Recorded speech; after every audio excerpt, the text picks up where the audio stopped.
Hi. Hello. I almost said good morning. Good morning. It's not morning. It is not morning. No, it's currently not Not for morning. either, not for Not for either either one of one of us. us. Yeah. I mean, that could happen occasionally. I could be in the morning and you could be early afternoon, but no, it's evening for No, you no, it's and like early late. We're not afternoon for late. me. Yeah, Yeah. it's like borderline sunsetting. So Yeah. the other That's side okay. of the day. It's The other okay. side of the day. Yeah. On Maybe the downhill slide. I just want coffee. So maybe that's all it is. There's nothing wrong with having coffee at night. I do it I sometimes. do it all Yeah. the time. Yeah, Blake does not like it because honestly, coffee does not really wake me up. So those listening can diagnose me however you wish. Awesome. But when it comes to coffee, sometimes it does. I just love coffee. I love the feeling of coffee. I love the flavor of coffee. Like Deserted Island, I need fucking coffee, Yeah. man. Like that's my That's your wish. I need it. Yeah, like I rather have coffee than food. And I mean, seriously, like I just, it brings me joy. Coffee brings me joy and I love it. And like the thought of going to bed and knowing I'm going to wake up in the morning and And that have first coffee. coffee and that like restful moment and like I like mornings, like time of reflection, time to get my day together, drink my coffee, stare at some children who need to get out the door for school, fun stuff. But before all that, or, and then I have like my downtime in between everything, so like if whatever I'm doing. Yes. So anywho, I love coffee.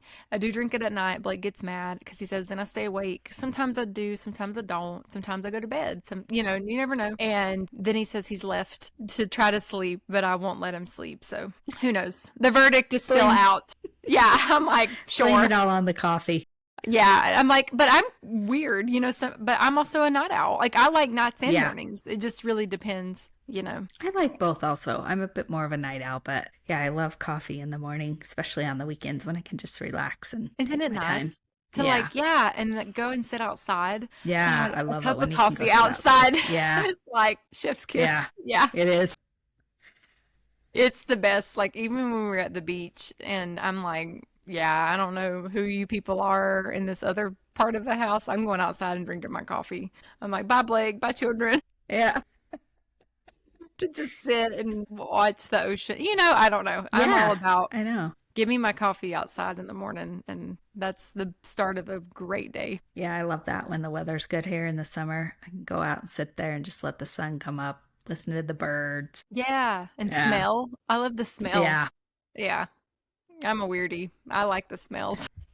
You I know, like smell too if it's pleasant. pleasant. I'm very sensitive to smells. Not your peacocks. Yeah. They're pleasant other than their poop. Yeah. Half my dogs think those are like their little Scooby snacks, so they Oh like my it. gosh, that's so funny. They clean them up. Oh my gosh. Oh, well, Yeah, it's what dogs do, man. I know. Who am I It's to judge? nah. It's like, all right, bro. I get it. Yeah, yeah, you do You do you. you do you do You're a you. shit eater. Exactly. Well, now we're going to turn shit into water. I'm just kidding. Don't we turn water into wine? Isn't Yeah, that now we're so? going I don't know. shit. We're going shit to water We're going today. shit to water today. Oh my gosh. Yeah. If you've hung on this long, thank Yeah, you. we're 4 minutes in. Please stick with us. We do have Yeah. a purpose. Oh my gosh. Wow. It's funny. Yeah. So today, on this episode of Spiritual and Sassy, Tressa and I were talking before, and um, honestly, when I saw the video that I've actually seen a lot of social media has been cool this week. We talk about It pausing on has. social media, but Yeah. this week it's been really cool. And I've been able to share it in real time with Tressa. So look at technology. But the one video I watched that was sent to me was about manifesting through water. And I know we've covered manifesting in many different layers and forms throughout multiple episodes. But I wanted to bring it up because of the element of water and Mm-hmm. then the style of this form of manifesting. I personally just hadn't really interacted with before. And then it started opening a door to some thoughts that I've never considered. And it's really weird because I'm reading and learning and I'm like, oh, duh, light bulb, and I know that we have connections to different elements and energy moves through different elements and especially water. And like when I think about water in my life, I think about I love to take baths, and especially if I've had body work done or an energy session or a release of energy or I've meditated or sometimes even when I'm really uncomfortable or like I'm having Mm-hmm. an antsy kind of day, I want to go Mm-hmm. to the water. I want to be in the water. So drawing a bath is just very calming for me. And especially like if I add magnesium to it, that's also a benefit energetically in a different way. But but just being in water and it's so funny because I'll bring it up when I get to that point. But when I started thinking about it, I'm already doing a lot of the stuff that I'm doing in water, especially around my shower routine or my bath routine, that I just didn't really put it together as like being a form of manifestation or energy or like how the water played into it. Mm-hmm. And so the video I saw was this guy, and he says that he whispers to his water to manifest, which when it was sent to me, I thought somebody was making fun of me. I'm not going to lie. I was like, are you like making like what? So I definitely judged for a second. And then I watched it, and it was really cool because he talks about how our bodies. Tressa looked up the statistic, and it's like 60% of our bodies are made of water. Mm-hmm. That's what And it it said. really, yeah, and it depends on the person, how much water intake, and just the bodies and shapes and sizes, I'm sure. So let's put into play at least 60% of our bodies are made of water. Mm-hmm. And so the point that this guy was making is that before he goes to bed, he personally whispers a manifestation into the water and whatever it is. So, like, if his manifestation was, like, or a desired outcome too. So, it didn't need to be just an affirmation. So, it could be like, I am thriving in a new job I love. So, they're manifesting a new job. So, you're putting it out there that you're already thriving in this new job. So, he whispers it into water and then he would drink the water. And the theory behind it is that the water holds memory and then the water is a form of energy and then it connects with the water in your body to flow the energy throughout your entire body to shift your cells and to shift the energy into alignment in your own body too. Mm-hmm. And like then he says, something along the lines like, as I sleep, I'm manifesting in my sleep. I'm butchering this horribly right now. I've got a lot of thoughts, so I apologize if I'm not saying this all there, but you're basically telling the water that you want it to, while you're sleeping, you're wanting your manifestations to happen. You're wanting while you sleep, you're manifesting. While you sleep, abundance is flowing to you. While you sleep, your job is coming to you, or you're already working that job, or your creativity is flowing to you, or whatever you're putting out there. Love is flowing through your body. And I did it, and I could feel it. Like when I started talking to my water, I felt it flow through every part of my body. I was like, whoa. And I mean, and it was crazy. Like when I intentionally thought about the water entering my body, I felt it. I felt it going everywhere, and it was Mm-hmm. so cool. And one of the other things, because I like to go to the comment section, definitely that person that if I see a video, I go straight to the comments. Mm-hmm. And people were sharing their thoughts and nobody was like, whoa, this is weird. And because I at first was like, what the heck you're talking, I even was a little skeptical. And I mean, you could tell me, let's go talk to the trees. And I'm like, let's go. But whispering to water, like really threw me. I was like, what? Not sure on this one. Yeah, I was like, interesting. But what was cool was like they also wrote on the comments that memory, like I said, water holds memory. And so Mm-hmm. they would write their affirmations or their manifestation or their desired outcome goals or whatever they're wanting on a piece of paper, and then they would like sit their glass on that On piece of top of paper. it. Yeah. And let it sit there and then drink the water and visualize it, show gratitude and manifest as they're drinking the water. So that apparently is an option too if you're not into talking to your water. But like What's really cool is you're really believing that the water is absorbing this and absorbing it and then carrying it through to activate and align your frequency in your body through the energy of water. And then the last thing I have on this, and then I'll stop because I feel like I've been No, talking. you're great. Yeah. Keep going. This goes back to something that I mentioned earlier. So the other one was visualization in a bathtub or a shower. And so as you are standing there and you're taking a shower, visualizing your goal as if it's real, and then you're imagining the water like washing away any fear or insecurity or any self-doubts or negativity or anything you're wanting to wash away. You're visualizing the water doing it. And then you end with your affirmation or your goal or your manifestation, or like, I allow abundance to flow or whatever it may be. And that part, when I read it, I was like, oh my gosh, like I had never really thought about that. And then this is where it ties back to what I already do, is I listen to affirmations while I shower. So I was like, oh my gosh. And I never thought about activating the water around me. Like, I had read in the comment section, people bless the water to release negativity, or they pray over their water before they shower, or they just whisper a little prayer or set an intention before they shower and just really use the energy of the water to really activate like what they're wanting to do on a different level, And I think about like when I'm drawn to a bath, I'm typically, every time I take a bath, I used to scroll or online shop or do mindless things while I'm taking a bath.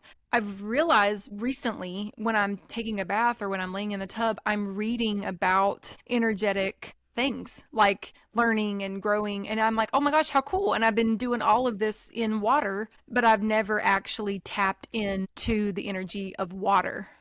It's like I'm doing things, but I was doing it only on this side. And now my mind's like, whoa, like there's a whole extra layer here. And there's even more to that, but it's like, wow, like I didn't think about the water at play. Like I know I'm drawn to the water. I know I'm doing these things in water, but I never really thought about water as a form of, as a way to really just push things through and unlock or really elevate or whatever word you want to use there to really take it to the next level. I don't know, like Yeah. Yeah. yeah. Okay, I've rambled. Well, I've said a lot. Yeah. So yeah. Well, now like, because you people always start to do what they need. The body always knows what you're needing. yeah. So you already started to do that at somewhat of an unconscious level. And now this is going to change, and you can start doing it at a conscious level with true intention, right? And so when we talk about manifesting, we're manifesting all the time. It's just if you're manifesting unconsciously or consciously. Do you have awareness or do you not have awareness? Now it's brought you into a deeper state of awareness so you can use the element of water in a whole different way, right? With intention behind it. And the reason that water works that way is what you were talking about. Like, if you're digesting it, it does go into the body, into your DNA, into your organs, into your skin, into everything, right? But the second thing behind that is the sacral chakra is a water chakra. That's the lower part of your tummy. And that chakra is where everything is created through. When you think about women, they can create life through it. But everything is created through that energy center. So new thought processes are created, manifestations are created through that. So when you combine that with the energy of water, it's really, really powerful. And so like you just were talking about, you were listening to affirmations while you're taking your bath.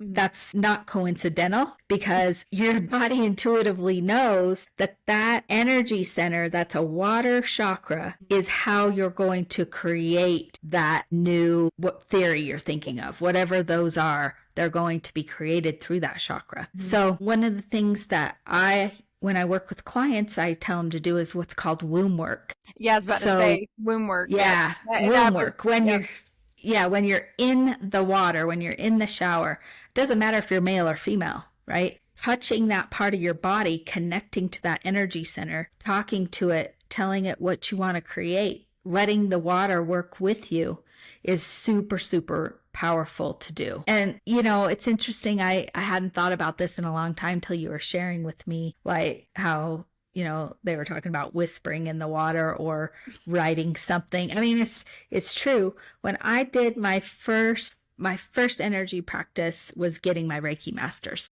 When I did that class, she had us drinking a lot of water. I didn't really understand at the time why, but she first had us write on all of our water bottles like words of inspiration, like positive words like love, hope, whatever, joy, blissfulness, right? Whatever we wanted to experience. And then we had one bottle of water that she set in the middle of the room, and we all wrote, she had us write on there really negative things like hate and anger and, you know, jealousy or whatever. I can't remember, all of it was years ago. But we left that bottle of water that we all wrote these awful words on for the 3-day class. And the water, nobody touched it, but it literally changed colors. It went from clear to like, you know, mucky stuff like something was in it to brown. It did. That's Try so it. cool. It was one of the most, it was really wild. Cool. Yeah. It was really interesting. I hadn't thought about that in a long, long time until you started talking about this today. Yeah, it was very, very interesting. And then when I worked with a spiritual coach to understand and expand my psychic ability and learn spiritual law about 7-8 years ago, the very first thing she did in my very first class with her is she told me I had to have a certain amount of water every day to become to the space where I could allow a channel or information to come in the way I would need it to. Right. And so from that day to this day, you know, 7-8 years ago, I now drink a gallon of water a day. Rarely do I miss it, on occasion. But water is it's like the electricity to your body. Right. And if you don't have the flow, you're not going to be able to really receive in a clear state. Oh yeah, I agree. I mean, and water, you know, you can even get into, it's the vitality. It's just the vitality source. It's life source. Everything comes through water. Water is just so crucial, even on a health standpoint, a mind standpoint, the brain, the body. But spiritually, yeah, I get it. I get it 100%. And like when I saw the video, I thought of you because I'm like, this woman drinks water all the time. But like, I do too, but I've noticed when I don't drink enough water that there's such an imbalance in my body and my mind. And like, I'll never forget one day I just felt really, really anxious at work. Like I could just feel it in my chest and I just felt really jittery. I felt off. And Catherine, our mutual friend and coworker who I randomly name drop on the podcast, came over and she's like, you should seriously just stop and drink like 40 ounces of water. And I'm like, what the heck? And I'm sure there's a reason behind it. Catherine has something she knows of knowledge around it. But seriously, I mean, within seconds, I drank 40 ounces of water and I completely like no longer felt anxious. And like something was off. Something was off in the body. Something wasn't there. And she knew what to tell me to do. You know, I mean, God, I could have been anxious about freaking anything. And she said, no, you need to drink water. And I think about that a lot. Like I think about how in that moment, like the water, it did what it needed to do. And, you know, and it's making me think, I saw someone post the other day about like, you know, Botox or injectables or changing your body and red light therapy and blue light therapy and pina colada therapy and all those things, which are great. And people do whatever you want to do. You do you. Yeah.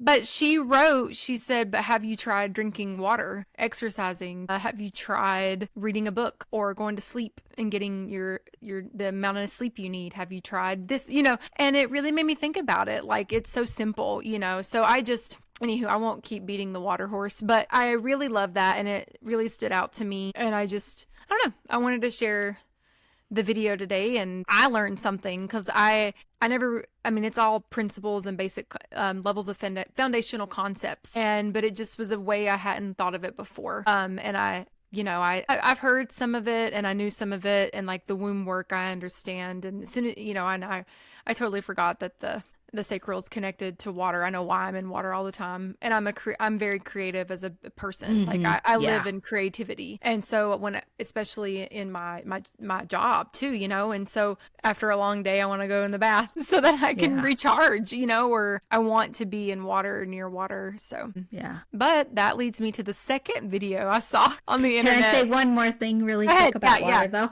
yeah. This just came to me Go because ahead. honestly, this just came to me. This conversation's been so good that I've had clients or family members or whoever who have offered the suggestion, like, told them my story about my gallon of water a day and encouraged them to maybe get their water intake up. And I've had so many people come back and be like, I can't drink that much water. Like I can't do it. It doesn't taste good, whatever it is. Right. And it just came to me that is an indication that you've got some blockages in that chakra, right? Yeah. You're absolutely right. Like I hear what they're saying. I don't discount it, but it is an indication that you've got some work to do in the chakra there, and that's the chakra where we hold trauma. Yeah. And when we think about trauma, that's such a wide range for the individual. That could be something as small as, as a child, you're in a vulnerable space and your parent or somebody you loved was sharp with you or dismissive, to, being abused mentally, physically, emotionally, death. Trauma is such a wide range. And so just putting it out there for those individuals who listen to this and try to, are thinking about their own journey with drinking water, if you're struggling to do it, really, you've got some shadow work to do in that chakra. Yeah. Yeah, it's telling you something. So yeah, I'm only laughing because I'm just thinking of the individual with the little mini water. I'm so sorry. And out it looks like a shot glass of water, like a flick of water. Yeah. No, and you're so right. Like I'm like having this moment because I know individuals who don't like drinking water, who say I love water. I don't mind the taste of water. I can drink tons of water, but I do know when I'm off with water or if I don't drink enough or I'm too busy in quotations. I do miss being in a space. Like the one thing I enjoyed about the office is having a water cooler, and I love the water cooler at the office because I don't know, it was so easy to drink water, when I think about the accessibility to it. But when I'm home, I don't think about water the same way. I don't know why. It's been different for me. But anywho, and it's like the first thing when you're starting to change, like I know. So especially even after energy sessions, like no matter who I've worked with or no matter what I've done, whatever level of healing, or even after our episodes, I have to go freaking drink water. One, I talk all the time, but two, like it's an emotional, there's an exchange. I'm ingesting energy and I'm learning things at the same time. Things are coming to me. I'm saying things, I'm sharing things. Like I can tell when my body needs the water and the difference that it makes for me. And you can see, and like I'm always told, where I was going with that was at the end of sessions, it's recommended you need to drink water, or after body work, you need to drink water. Drink water. Or after whatever, you need to drink water, like that's the number one thing that's always said. You need to drink water. You've got to do it. Yeah. So along those lines, I saw another video and it was so good. If I have to go back and maybe I can try to link it into the that'd episode. be awesome. Yeah. So I don't know that creator's name. I will give them credit in the episode because that creator. I don't remember them off the top of my head. Theory behind the video is it's this little purple person, and they're surrounded by the universe. And the universe, the way they depicted it, it was very illustrative. And it really took this concept that Tressa and I have been talking about in multiple episodes for, each week over week over week, and what Tressa, I'm sure, says to her clients, because she said it to me, or what I learned and what I've ingested. And it took that concept and put it in probably one of the best illustrative ways I've ever seen it. And the universe is just this beautiful purple galaxy, but it's wrapped around this person like love. It's a cute universe. It is really cute. I'm gonna imagine my universe like that, like wow, but in the way the video is illustrated, though, it is seriously like surrounding this person. Like it has a little head, like that there's a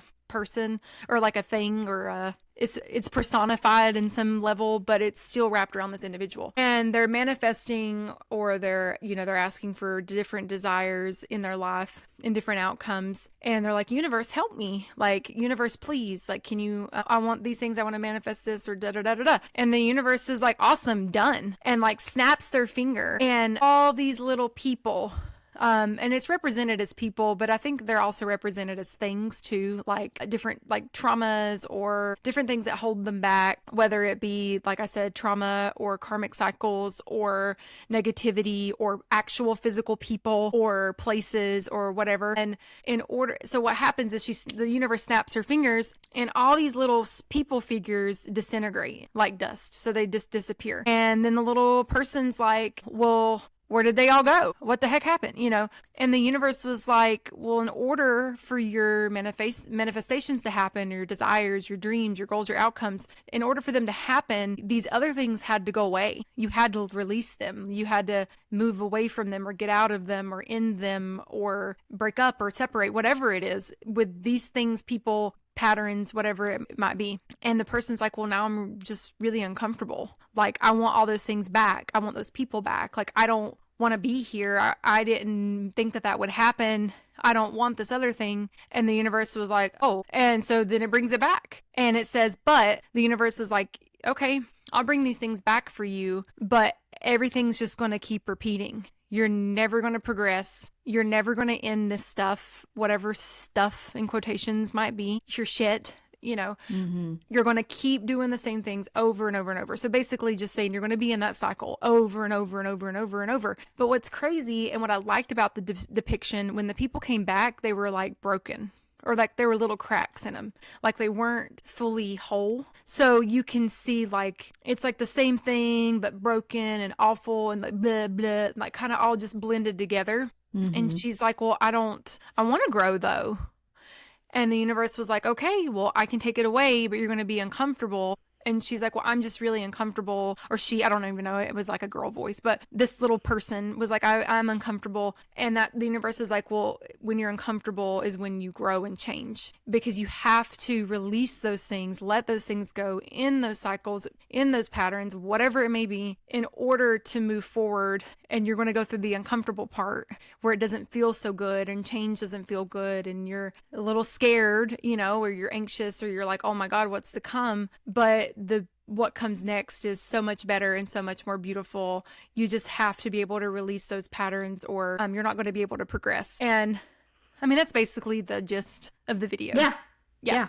And it's so cool because Meyer sent that to me like last week. And it was funny because I just always know we're going to talk about whatever the divine topic is when we get on our call and get on our podcast platform. Just today, one of my friends I love Snoop Dogg. Snoop Dogg, if you're out there, I'm totally, you're my man.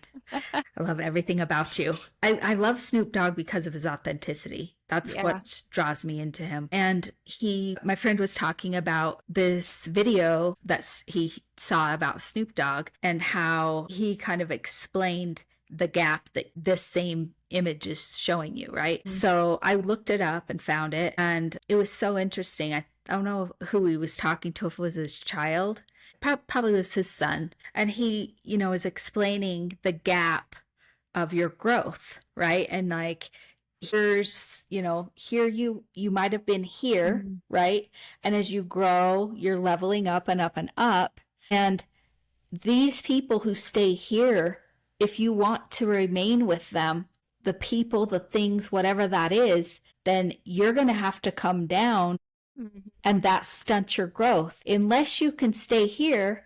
And if they choose, right, if they choose to, they could start to level up to you, right? So you're closing the gap. That's the hard work, because when you're here and your perception of who you loved and who you were is in a different space, not that they're below you, they're just in a different vibration. Sometimes we want to change or drop back down to make ourselves comfortable, make ourselves feel different. And that's where the toughness comes in, right? Oh, And yeah. those decisions have to be made of, I'm going to believe that my progression and my joy and my happiness is worth more than anything. And if it is divine that they join me, then they will join me, Mm-hmm. right? They will do the work, right? They will come up to that space and be with me. And if it's not, I have to figure out how to be okay with that. Yeah. That was such a good video. And it's crazy. Like I think about like, cause I was telling my husband this week, cause I have a lot of family members who don't really agree with like what I do or my thoughts. Like even this podcast and these conversations, this is not in their forte, and they see things very black and white, or they see things around organized religion, and that's okay. But I told Blake, I said, you know what though? I said, everything that I have done in the last several years has only made me a better person, has only made me kinder, has only made me like introspective, like thinking about what am I saying? Like it's made me intentional. It didn't make me this way overnight. And I didn't like I'm still learning and growing. Like you said last week, it's a journey, not a destination. I'm Mm-hmm. still changing, but it's only made me better. Like it's not hurting anyone. Like I'm thinking things through. You know what I mean? Like it's done nothing but good for me in my life, in my personal lives, with my husband, in my friendships, the connections that I make, even in my career, the way I interact with my coworkers, or when I'm, trying to train people or whatever, or I mean, I can think of a million ways that it's impacted my life. And I said, but none of those things, because I knew me before. And all the things that my family think make people successful and kind and sweet and whatever word you want to throw out there, I had all those in my toolbox, but I was still that same person. Now, not saying those tools couldn't have been leveraged differently, but that all I'm trying to say here is that, the things that people disagree with the way I feel or think, and that's okay. They can totally do that. Like that's not for me to change them or to make them, come here or go wherever. Mm-hmm. We don't need to be in the same plane. That's cool. But the tools that I have now are so much more effective. And, I wish I could take, like, if you're looking at somebody with glasses and like flip the glasses up so they Oh can yeah. see Mm-hmm. past, Yeah. the glasses, Yeah. or like sunglasses, or whatever. I wish I could give that to them. But like you said, it's not for you to go and change them, but I can feel my relationships with people have shifted a lot since my journey has began, or has begun. And I can't speak English properly, I guess, but it's even more so now. And I can feel it though. I can feel it on the phone or in person. I can feel like our interests aren't really aligning anymore. What they want to do versus what I want to do isn't just there. What they want to talk about, I don't want to talk about, or Mm-hmm. what I want to talk about, they don't want to hear it, or I can feel it. And I think that those are some of the first steps or signs for people. You'll feel it. You'll feel the way you feel around these people. Like I can go in a building full of people who I might have been like-minded with before Mm-hmm. and not feel the same. Like I can feel like, oh, I'm not meant to be in the space. These people Yeah. are nice. They're okay people, nothing wrong with them. You do you. I'm not meant to be in this space. I'm not meant to interact with these people any longer. And you can feel it. It's that kind of like, wow, it's not a guessing like, should I be friends with this person or not? It's not like that. You can feel it. It's like a feeling, a know, your body tells you, and I can feel the shift, and I can feel it even more now. And, I still have people in my life who I love, like, but it's the boundaries. And that's something I'm personally working on, is what do those boundaries look like? Because I can still love these people. And I do believe in love. And I actually feel like my only way to interact with most of these people is through love. And that's what I need to do. But my boundaries are shaping the way that relationship is, so that I'm not going down and I can go up. And either they're coming up too, or they're not, And I think that that's something healthy to say too. Like sometimes you do need to cut people out, like bam, boo, bye, and that's what you'll need to do. And that's what you'll need to do. But there's also ways to, like for me with my mom, I'm not going to cut my mom off. I love my mom, but I have boundaries with her. And I know in certain conversations that I'm never going to change her. I'm never going to make her any different than she was, and our thoughts are not equal. but I try to steer, we have healthy conversations, but I don't get upset anymore.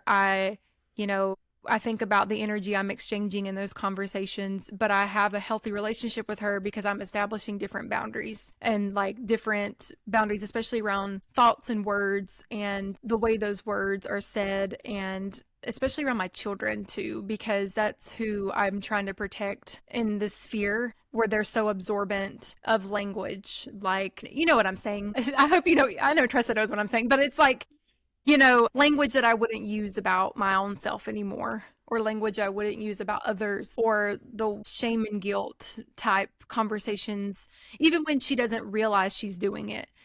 There's these levels of like, transactional love and feelings and all these things, guys. Yeah. Anywho, I know what I have to do to protect myself and my family. Do I love my mom? Do I have a relationship with my mom? Absolutely. Do my children have a relationship with my mom? Absolutely. But I know when I need to intervene and how those boundaries look. In other cases, it may be a different situation, and that's okay too. That's all I'm trying to say. There's different ways this looks. Like, it doesn't have to be cold turkey. It doesn't have to be bye-bye birdie. Sometimes it does, but there's different ways this looks. Yeah, I think that's definitely a very individualized choice, but I think it always comes back to self-love and honoring yourself. And when you can do that and you're not apologetic about it, you're just going to honor who you are, your vibration shifts. And I know my whole friend group is completely different than what it was 5 years ago, 10 years ago. I did nothing to change that. There was no conversation. There was no interaction. There was no, I don't want to see you anymore. I didn't have to do a thing. My vibration took care of it for me, right? The universe took care of it for me.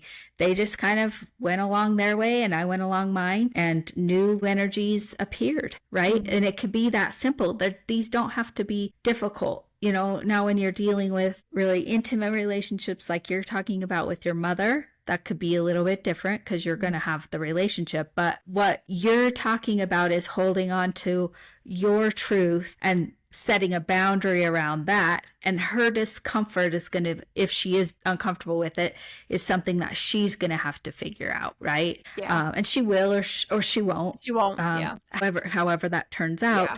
But it really comes down to loving yourself first. And it's interesting that we're talking about this because I listened to a podcast or a YouTube thing this morning. I love listening to NDEs, near-death experiencers. This woman had a near-death experience. She was I want to say, Baptist preacher's wife, right? So like giving her life to God, giving her life to others, like fully embracing loving other people was her life. And in her near-death experience, when she went across the dimension, wherever that was, she was completely alone, 100% alone. She said, I kept sitting there like, where's Jesus? God, like, where's my white light? Where are my ancestors? Like, why am I here by myself? Yeah. And she said the longer it went on, like, she started to become fearful. She wasn't really fearful of the death, of the transition, but when what she expected to happen wasn't happening, she got really fearful. And she said that an energy came up on her left shoulder that felt like, she said, I could just feel it. I couldn't see anything. But like, she said, I felt like it was a man. And like, he wasn't really supposed to be there, but he could feel my discomfort. So he came and he just said, you're not going to be here forever. And that gave her a little bit of calmness. And then she said that an angel came to her and said, I'm going to move you into a different dimension, if you will. She said this is all happening telepathically, of course, right? They went off to the left and kind of had a little life review. And the reason that she was left alone for so long is because they were showing her she gave love to a lot of people, but never, ever to herself. Ever. She's like, I never loved myself. I never was kind to myself. And she got the second chance to come back into her body and really evaluate, like, you've got to have your self-love first before you can fully give it to anybody else. And your experience when you go to wherever this next phase is, will be, that's what we talked about a couple episodes ago, is your consciousness is carrying on to whatever that the next dimension is. And her consciousness carried her into that space, right? Yeah. Because she had zero love for self. So she was sitting there in complete darkness, complete aloneness. It was really, really interesting to hear her experience, because I've listened to a lot of these, you know, and that was her version of hell. Yeah, I mean, she said that it was her version of hell. Yeah. You know, and now obviously she's completely shifted the way that she is living her life, and she is loving herself and putting herself first, and still being, you know, loving with others. But yeah, it was really a cool story. So I just thought that was appropriate to share. Yeah, because I think about, like, you know, when you're talking, it made me think of a particular individual, but I'm not going to talk about that individual. But it made me think about, like, the way a lot of the times people don't, they don't have to sit with themselves, or they don't have to sit in themselves or think about themselves when they're constantly thinking about other people. And like this particular individual, they do nothing but service, and they got a brain tumor, and like no one even knew they seizured out. Like they had all these signs. And when you're speaking, it made me think about it. And all I'm trying to say from that is they couldn't even recognize in their own body something was wrong. Or maybe they did, but they just pushed it. They pushed and pushed, suppressed by loving or helping other people. And there's nothing wrong with loving people, or there's nothing wrong with serving, but they weren't pouring in their cup first, or feeling their body, or taking care of themselves, or loving themselves to really love people fully. It was, in my opinion, I think a lot of the times when we don't love ourselves first, and we're just constantly going out and doing and taking and things, it's just an appearance. I don't even know if it's true authenticity at that point. If you're not starting at the core of loving you first, and you're just doing for what, doing for who, you know, is it really for that person, or is it really for you? Are you trying to feel something different? Are you trying to fill something up with something else, you know, without looking at your own self and your own life? And there's a lot of individuals that I personally know, besides this lady, that, you know, go through or are in these similar types of situations or roles or places or positions where they're just in this constant service. But I don't know what they do for themselves. I don't know if they ever sit down and think about themselves, or what they need, or how to serve their own self. Yeah, it's called deflection. Yeah. Yeah, it's called deflection. Yeah. If you're constantly looking at somebody else or serving, but then they do it through the lens of service, love, service, Jesus, and I'm using quotations. Yeah. But that isn't authentic, because they don't know authenticity yet, because they don't know who they are. No. That's the point, right? There's that scripture. I'm not a scripture person, but isn't it like, love thy neighbor as thyself? Yeah, I think that's how it goes. Something to that effect. Yeah. You guys get the picture. I believe that that's true. Whoever wrote it, God, I don't know, Jesus, whoever wrote the Bible. I'm horrible. Who wrote the Bible? God? Different prophet. I don't know. Or different apostles. Anyway, whoever was connecting to this energy. I believe that energy. I believe the energy of God exists. I believe the energy of Jesus exists. And I believe that what they're trying to say in that is so true. But you can't give love to something then you're not giving it to yourself, or it's just deflection at that point, right? And that's what this lady was basically talking about, and what she learned, right? Is like, I have to pay attention to who I am. I have to understand me, or this is where my consciousness is going to take me. Yeah. It's, you know, it wasn't going to serve her if she continued along that path. Yeah, that's really good. I'm glad you shared that. That's sad. I'm like, oh God. It was really, like, wow. It was so cool, because it was a cool experience to have somebody share, because a lot of people who have these near-death experiences, it does show you that you're going to experience what your conscious believes, right? Because a lot of them I've heard is that they have, you know, Jesus is there and their family's there, or whatever that looks like, angels, right? But every one of them I've listened to or kind of read about, there's always some type of life review, you know, regardless. She herself had a life review to some degree, right? So there is always a reflection on what you did in this current incarnation. Yeah. I haven't ever heard one that doesn't have something to that effect. So That's very interesting. I know that I believe that there's a life review, but that's not what this episode's about. no, Yeah, no, it's not. no, but that's interesting because, like, Yeah. anywho, but yeah. So, anyways, Anywho, love yourself, love others, folks. love yourself first and then love Yeah, others. love others. Yep. If you don't love yourself right now, just work on that portion of it, right? Honestly, like figuring that out. But myself, so for the next week, and we should report back on this, I'm going, because I drink water. Everybody knows how much water I drink by this time. But at work, because my mug, right? I'm going to write me a new affirmation tomorrow, and I'm going to set my water on it for the next week and see what happens. Oh, I love that. Okay. Yeah. All right, we're doing that, folks. We're doing that. Yeah. I love it. Challenge accepted. Yes, I love it. Awesome. So, all right. I wrote it down because I'll forget. Anywho. Well, until next time, keep your vibrations way high. And stay sassy.